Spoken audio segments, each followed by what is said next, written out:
శాస్త్రి గారు అంటే ఉన్న ప్రేమ మొత్తాన్ని ఆయన సాహిత్యాన్ని 6 సంపుటాలుగా వేసి చూపించారు. ఈరోజు ఆయన విగ్రహాన్ని ఇక్కడ మన కళ్ళ ముందు 9 అడుగులతో నిలబెట్టి చూపించారు. ఇంకెంతకంటే ఒక మనిషి తనకున్న ప్రేమ చూపించడానికి నాకు తెలిసి తాకాణాలు ఉంటాయని నేను అనుకున్నాను. ఆయనకి మనస్ఫూర్తిగా నేను నమస్కారాలు చెప్తున్నాను. నా కృతజ్ఞతలు సార్.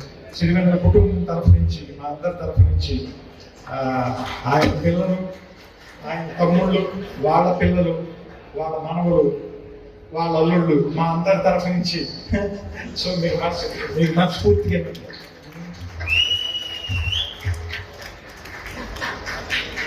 ఎందుకంటే నేను ఆ విగ్రహం చూస్తున్నప్పటి నుంచి నాకంత జెన్యూన్గా చెప్పాలంటే నేను చాలా ఆఫ్ అయిపోయాను.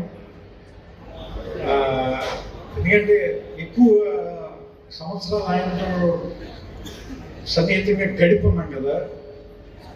ఆయన విగ్రహంగా చూస్తుంటే మనసుకైతే అంత ఏం బాగలేదు. నాకే ఎలా ఉందంటే అవి అక్కడ చివరున్న ఆవిడకి, వాళ్ళ పిల్లలకి ఎలా ఉంటుంది అనేది నేను ఊహించగలను. సో మీ అందరి తరఫున కూడా నేను మనందరి కృతజ్ఞతలు నేను ఆయనకి చెప్పాను.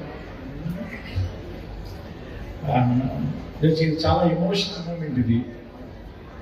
సరే, దీంట్లోంచి పర్సనల్ దాంట్లోంచి బయటకు వస్తే ఇక్కడ నీకు అనిపించచ్చు, సరే మీకు ఒక కవి నచ్చాడు, ఆయన ఒక చోట పుట్టాడు, ఆయనకి అక్కడ ఒక విగ్రహం కట్టాం, ఏంటందరూ పెద్ద గొప్ప ఏముందందరూ అంటే మనకున్న చాలా చెడ్డ అలవాటు ఏంటంటే రోజు మనమే ఫోటో తీసుకుంటాం, కానీ మనం ఇలా తయారు చేసిన మన అమ్మ ఫోటో కూడా ఒకటి కూడా ఉండకపోతే అలాగే మన ఇంట్లో ఉండాలి కదా.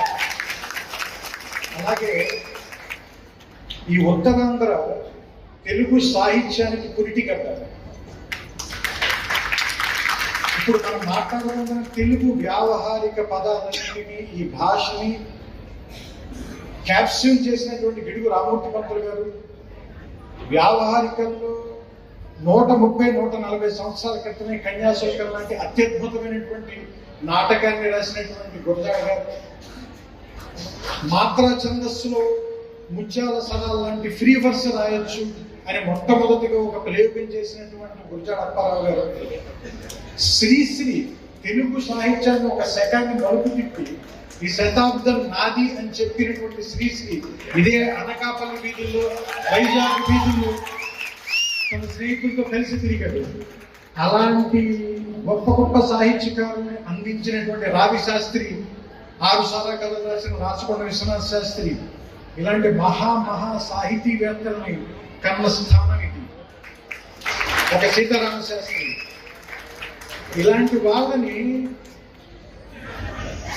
మనం విగ్రహం పెట్టడం మూలంగా ఏంటంటే రోజు సాయంత్రం పూట అదే చోట క్రికెట్ ఆడుకునే కొంతమంది కుర్రాళ్ళు అక్కడ కూర్చుని కబుర్లు చెప్పుకునే వాళ్ళు సడన్ గా వెనక్కి తిరిగి చూసి ఆ లైట్ కింద ఉన్నది ఎవడరా అంటే సీతారామ శాస్త్రి ఒక రైటర్ అంటే ఆయన రాసిన పాట ఒకటి గుర్తు తెచ్చుకుంటే వాడి జీవితంలో ఒక మార్పు వస్తుందేమో, వాడి జీవితంలో ఎక్కడికి వెళ్తాడేమో. సో కొంతమందిని గుర్తు తెచ్చుకోవటం మూలంగా మనం బెటర్ అవుతాం. ఒక అమ్మాయిని ఏడిపించడానికి వెళ్ళేవాడికి వెనకాల అక్క కనిపించింది అనుకోండి, ఆగిపోతాడు కదా.